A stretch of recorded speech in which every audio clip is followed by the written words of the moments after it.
오늘은 주님이 제자들을 발을 씻어주고는 이렇게 하는 게 복이 있다. 주제가 그 복이 있다. 그런데 그 복이 뭐냐? 내가 본을 보여주는 대로 해라. 그러니까 복이 뭐냐면 본을 보여주는 거다. 너희는 이것을 알으면 복이 있다. 그러니까 오늘 말씀 주제가 너희는 이것을 알면 복이 있다. 그런데 복이 뭐냐? 그랬더니 내가 행한 대로 본을 보여줘라. 이게 복이다. 그러면 이 본을 보여준다고 하는 것을 우리로 말을 치면 덕을 끼쳐라. 이 말하고 똑같은 얘기예요. 본을 보여줘라. 그래서 이렇게 하는 것이 너희에게 복이 있다. 선생님이 이렇게 했으니 제자들도 그렇게 해라. 내가 주일이고 내가 주님이라고 하지 않냐? 그러면 종들은 그렇게 해라. 하나님이 그렇게 하셨지 않냐? 그러면 하나님의 백성들은 그렇게 해라. 본을 보여서 행하라. 이것을 알고 행하면 복이 있도다. 자꾸 본을 보이라고 하는 거예요. 그런데 이제 본을 보이려고 하면 어떤 요소들이 있어야 돼요. 선생님의 그 모습을, 주인의 모습을 본을 보이려고 하는데 맹목적으로는 이게 안 돼요. 그러면은 사랑이 있어야 돼요. 첫 번째로 사랑. 그래서 주님이 오늘 13장 1절에서 이렇게 말합니다. 6월절 전에 예수께서 자기가 세상을 떠나 아버지께로 돌아가실 때가 이른 줄 아시고 세상에 있는 자기 사람들을 사랑하시되 끝까지 사랑하시니라. 이 끝까지 사랑하는 능력이 나와야 본을 보일 수 있대요. 그러면 이제 주님이 포기하지 않고 끝까지 사랑하시는 그 사랑이 아가페적인 사랑이라고도 하고, 이 사랑은 받아본 사람만이 할 수 있어요. 사랑도 보면 사랑을 받아본 사람이 사랑을 잘 베풀어요. 사랑을 받아보지 못한 사람들이 사랑을 베푸는 게 참 어색해요. 그런데 우리는 주님의 사랑을 받았죠.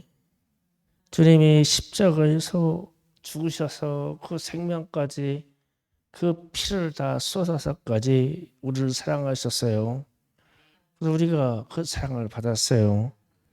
그러면 그 사랑을 체험했으니까 그대로 실천하는 거예요. 사도 바울 이야기 좀 할게요. 사도행전 14장에서 사도 바울이 루스드라 지역에서 복음을 전합니다. 예수에 관한 복음을 전했어요. 그랬더니 유대인들이 그리고 그 성의 사람들이 사도 바울을 잡아가지고 저 사람은 이 성에 악행을 끼치는 사람이니까 죽이자. 그래가지고 유대인들의 형벌인 돌로 쳐가지고 죽였어요.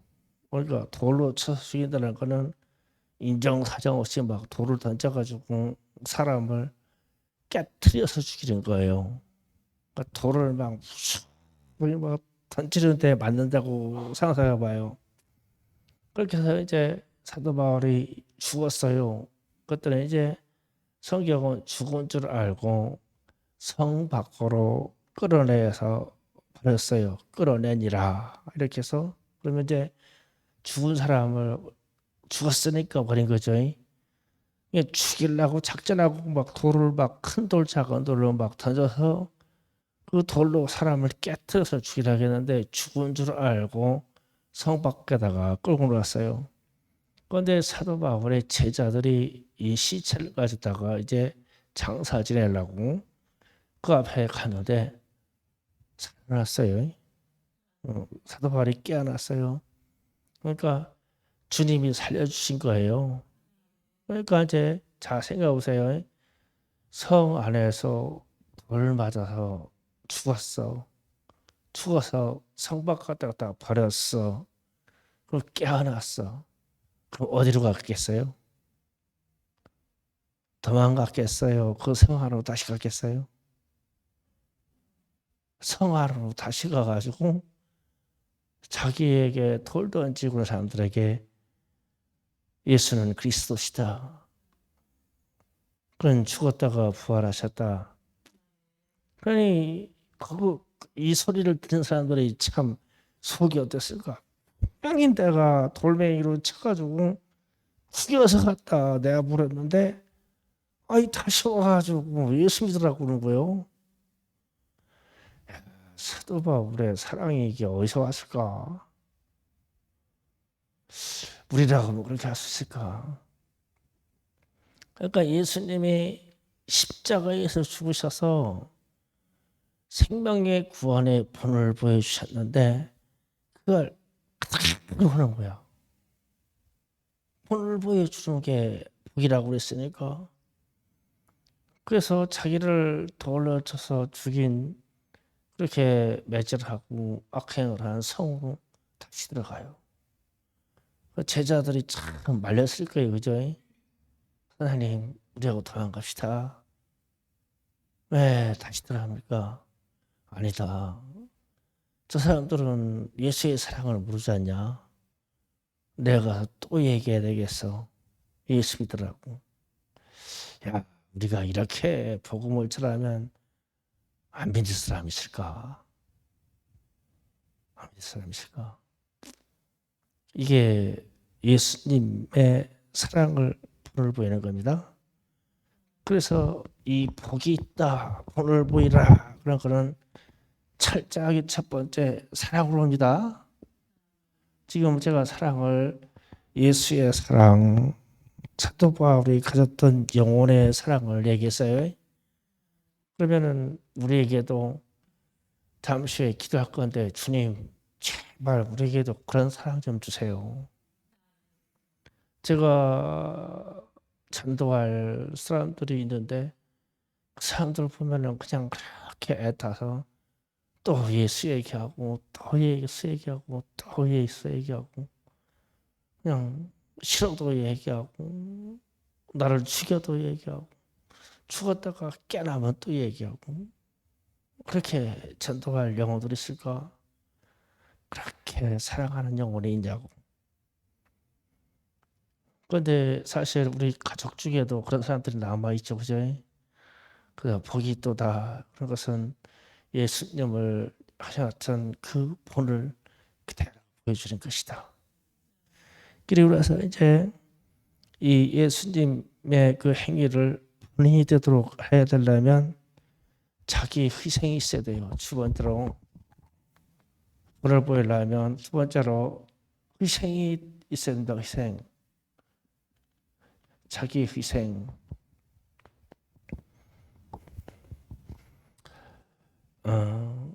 희생을 하면 다 내려놔야 돼요. 희생하려고 하면 예수님이 행하셨던 그 종의 자세를 이해해야 돼요. 하나님의 아들인데 이 땅에 와서 예수님이 십자가에 희생하셨어요. 자신을 다 내어줬어요. 그러니까 다 내어주려면 자신이 갖고 있는 자존심이든 감정이든 생각이든 다 내려놔야 돼요. 그래서 주님이 십자가에서 희생했다는 것은 그분이 하나님의 아들이시고 하늘에 보좌가 있는 분이에요. 내려놓아야 희생이 돼요. 그래서 우리가 주님의 본을 보여주려면 희생을 해야 되거든요. 자신을 조금이라도 남겨놓으면 희생이 안 돼요. 예를 들어서 우리에게는 자존심이 있어요. 자존심이 내 안에 살아있는 한 희생이 안 돼요. 어떻게 나무로 해서 죽고 나무로 해서 내가 손해를 볼 수 있겠어요? 자존심 내려놓아야 돼요. 아예 없어야 돼요. 그래서 이게 복음의 일 때문에는 쓸데없는 게 자존심이에요. 그런데 사람은 마지막 남아있는 게 자존심이라네. 그거 없애야 돼요. 사람들 성질 부리는 사람들 봐봐요. 자존심 그렇다고. 나한테 남은 건 자존심밖에 없다네. 아이고 얼마나 덩신이면 자존심만 남았을까. 그 자존심을 내려놔야 돼요. 없애버려야 돼요. 아주 쓸데없는 게 자존심이에요. 자기 희생이 안 됩니다. 이것 때문에. 그리고 시기 질투가 없어야 돼요. 사람과 경쟁하든지 사람과의 모든 관계가 투쟁이 있을 수 있는데 실력으로 나가야 되는데 시기 질투에서 끌어내리려고 그래요. 이렇게 되면 절대 희생이 안 돼요. 그래서 우리 주님이 너희가 이렇게 하면 복이 있다. 그런데 내가 보여준 대로 본을 보여라. 사랑으로도 본을 보여야 되겠지만 내가 이 땅에 와서 주님이 어떻게 희생하였는가를 생각해보고 너희도 그렇게 좀 희생을 해줘라. 가족으로 해서 그렇게 희생해주고 자녀를 위해서 그렇게 희생해주고 전도하는 대상으로 그렇게 좀 희생을 해줘라. 좀 희생을 해라. 그러면은 요즘은 어떤지 모르지만 그래도 남자들이 희생을 잘해요. 그렇죠, 윤창 집사님, 그죠? 가족을 위해서 그냥 100% 희생했어. 나는 없어. 나는 우리 사모님 위해서 난 100% 희생하고 살아. 뭐 믿을라나 모르겠지만. 그러니까 이 희생이라고 하는 데는 내가 없어. 자존심도 버려야 돼. 시기도 버려야 돼. 질투도 버려야 돼. 그 자녀들 때문에 희생해야 된다고 하면은 엄마 입장에서는 또 어떨까? 나는 없어. 내 거 다 퍼주고 그래 내 살까지 다 뜯어 먹어라. 그래 내 피 다 뽑아 먹어라. 그래서 주님이 그렇게 요구하시는 거예요. 내가 그렇게 본을 보였지 않냐. 너희는 내 제자들 아니냐? 너희는 나를 믿는다면서. 그러면은 나를 믿는 사람이 나를 따라와야 복이 있는데 복을 갖다가 기억자를 좀 뒤집어 봐. 본을 보여줘야 돼. 그게 복음적으로 살 수 있는 방법이다.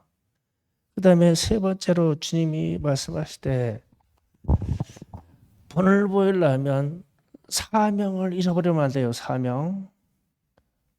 자, 요 사명이라는 말이 참 중요해요.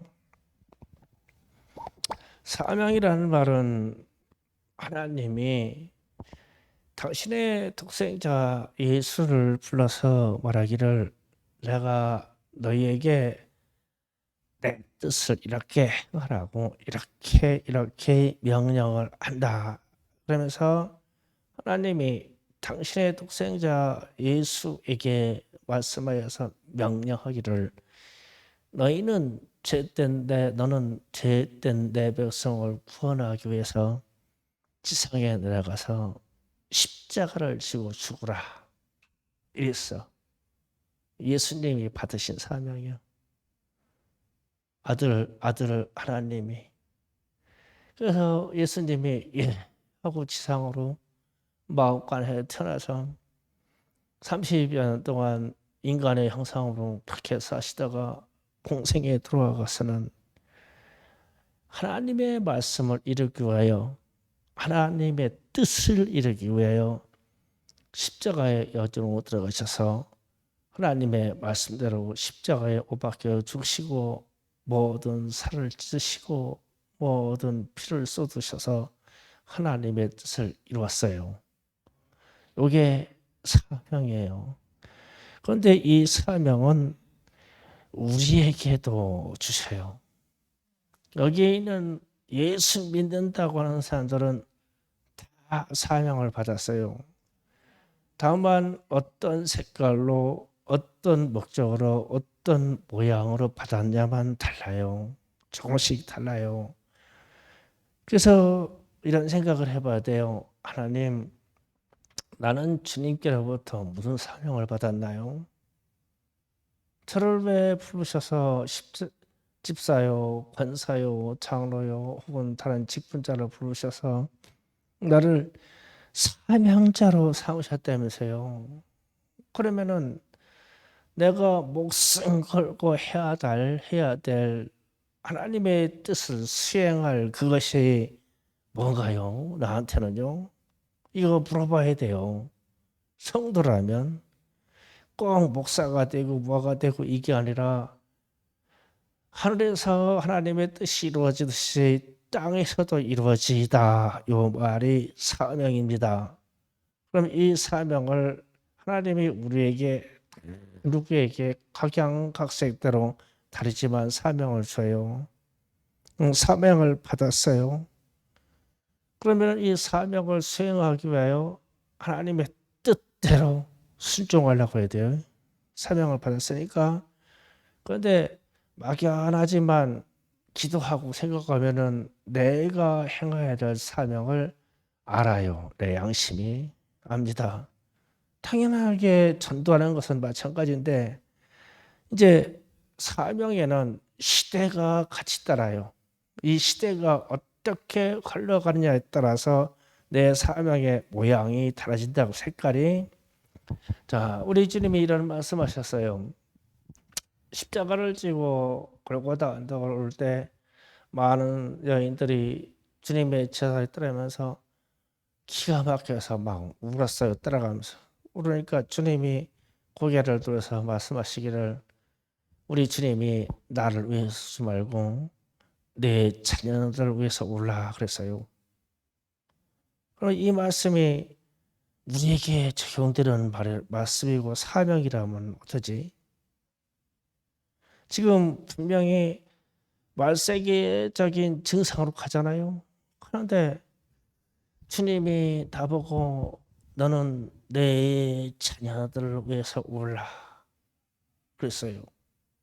그다음 이거를 이 사명을 어떻게 받아들이죠? 내 자녀들이 하나님을 떠난다는 얘기야. 내 자녀들이 죄악 중에서 그렇게 살다가 지옥 간다는 얘기야. 나는 이 영혼을 내 자녀들을 살려달라고 피눈물 나게 기도할 사람이야. 난 그것을 사명으로 받았어. 어쩔까? 이 사명 받았다면. 그 사명 받은 사람도 있을 거예요, 이 중에.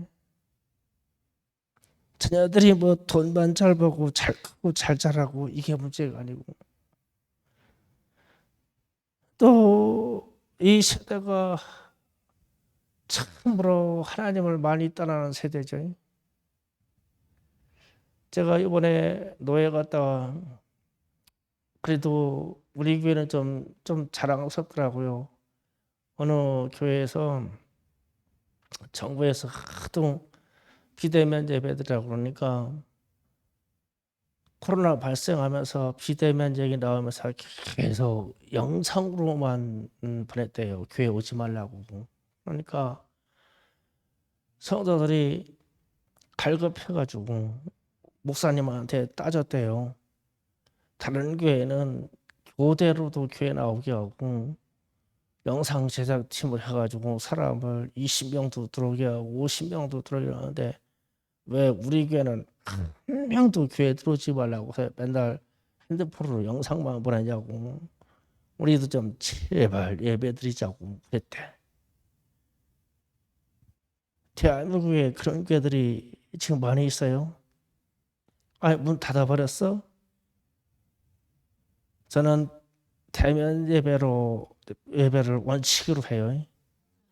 그 노예에서 선배 목사님들이 추석에는 예배 어떻게 드리나? 아, 우리 천안 추석이에요. 그러니까 요즘 그런 교회가 있어? 이러면서 놀라시더라고. 우린 천안 추석이에요.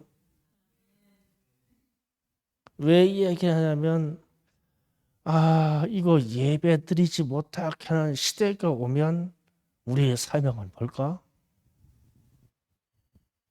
예배 드려 사는데 하나님께 예배 드리면 하나님이 이 예배를 받으시고 주님이 기뻐하시면 우리의 모든 영역의 일을 기적으로 해결해 보셔요. 그 하나님이시잖아요. 그런데 예배 드려야만 이 기적을 주님의 임재의 기적을 체험을 해요. 그런데 예배를 안 드리면 하나님이 어떻게 이러시냐고요? 기도가 올라오지 않는데 하나님은 어떻게 기적을 일으켜요? 하나님이 기뻐하실 일을 해야 되는데 찬송이 안 올라와 교회에서. 그러면 하나님이 그 교회에 어떻게 기적을 일으켜요?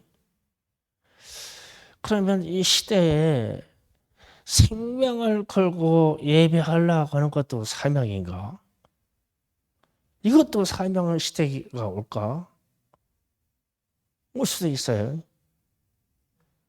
지금 전 세계가 지금 이 문제로 지금 혼돈에 빠져 있어요. 정부 당국자들은 참 이거를 교묘하게 잘 이용하죠. 이번에 상중과 어디에 있는 비전 스쿨 운영하다 지금 여러분이 봤을 거예요. 또 난리 났었어. 근데 거기 우리 사모님이 참여해서 갔었던데요. 근데 우리 사모님 추적당해가지고 큰일 났어. 이제 이리 올 거야. 어? 거기 가서 교육받고 왔어요. 근데 막 뉴스에서 막 별의별 얘기 막 하면서 지금 난리예요. 또 그것을 또 몰래 잠입해가지고 그것을 취재한 또 기자는 또 누구지 모르겠어? 그래서 그러면은 반대로 야, 아침 저녁으로 막 지하철을 막 김밥 달고 지나가듯이 막 꽉 차서 들어가는데 사람을 막 김밥에다가 막 그 마르는 쌀돌처럼 막 사람이 꽉 차 있잖아 막. 그래서 거대한 식인종이 전철 지나가면은 그런데요 저거 김밥 지나간다고. 근데 거기는 왜 검사하지 않는지 몰라. 거기다 보면 집회 찬성한 사람이 훨씬 적은데요. 그런데 예배 드린다는 행위에 대해서만 이게 악용을 하는 거예요. 왜 그럴까? 그러면은 앞으로 시대가 계속 이렇게 얼마간에 가다 보면 주님이 오실 시간이 다가오면 야 예배 드린 것도 생명 걸고 해야 돼요? 그럼 이것도 사명이네. 예배 드린 것도 사명이다. 그런 세상과 그리고 세상에서 통제하는 것 때문에 우리 자녀들이 하나님을 떠날 것이다. 그러면 어떻게 하냐? 주님이 하신 말대로 나를 위해서 울지 말고 너의 자녀들을 위해서 울라. 그 말씀이 말세에 당장 우리에게 적용된다면 야 이것도 사명이네. 그러니 우리가 하나님께 나아갈 때 차라리 전도하다 선교에다가 죽으면은 좋은데 예배에다가 죽는다고 그러면은 그게 내 사명이라면 참 기가 막힌 사명 아니에요? 그런데 주님은 이것을 사명을 생각하고 주님과 주님의 제자들이 그렇게 해왔던 것처럼 본을 보여라. 그러면 어떻게 할 거야? 우리 주님 예수님도 하나님 망하여 절대적인 예배예요. 절대적인 기도예요. 이분도 주님의 제자들도 이 예배의 자유를 위해서 그 막 땅을 파고 들어가고 굴을 파고 들어가고. 제가 오늘 이 선교 교육 잠깐 갔다가 터키의 그 지하 예배실 지하 12층 시설 사실 봤는데 12층 제일 밑에가 가장 넓은 데인데 화살표로 예배당 이렇게 돼 있더라고. 예배 드리려고 땅 속으로 12층 그 속으로 들어갔는데 그 12층 제일 지하 공간이 가장 넓은데 거기가 가가지고 예배당이라고 써 있더라고. 다른 화살 보면은 피난처, 뭔처, 무슨 공간, 식당 막 이렇게 쭉 되어 있는데 지하 12층 제일 밑에가 막 그 도면을 보니까 막 미로처럼 돼 있어. 어떤 구멍 들어가가지고 어떤 구멍 나올지 몰라.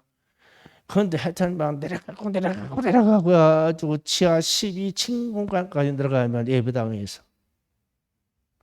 깜짝 놀랐어. 예배 드리려고 저 어마어마한 굴을 판 거구나. 그게 그 시대의 사명이었었어. 그래서 제가 오늘 여러분에게 기도할 때 기도 제목을 줍니다. 주님, 이 시대에 우리가 가슴에 안고 갈 사명이 뭔가요? 주님, 자꾸 세상이 이상해져가요. 범죄도 숙여지지 않고 기독교인들에 대해서 핍박의 조짐이 많고 예배를 중지하라고 명령하고 전도 못하게 하고 참 세상이 이상하게 흘러요. 진짜 마지막 때로 가나요? 그렇다면 주님, 우리가 이렇게 예배하는 시간도 짧은가요, 주님? 그렇다면 이 예배 드리는 이 시간도 사명이 오니 이 사명 좀 다하게 해주세요. 주님, 우리는 친정으로 우리 자녀 세대를 걱정합니다. 주님, 우리가 우리 자녀 세대를 위하여 울 수 있는 그들의 영혼이 불쌍해서 울 수 있는 그러한 감성 좀 주세요. 우리는 이 기도를 하기를 원합니다. 자, 기도 준비합시다.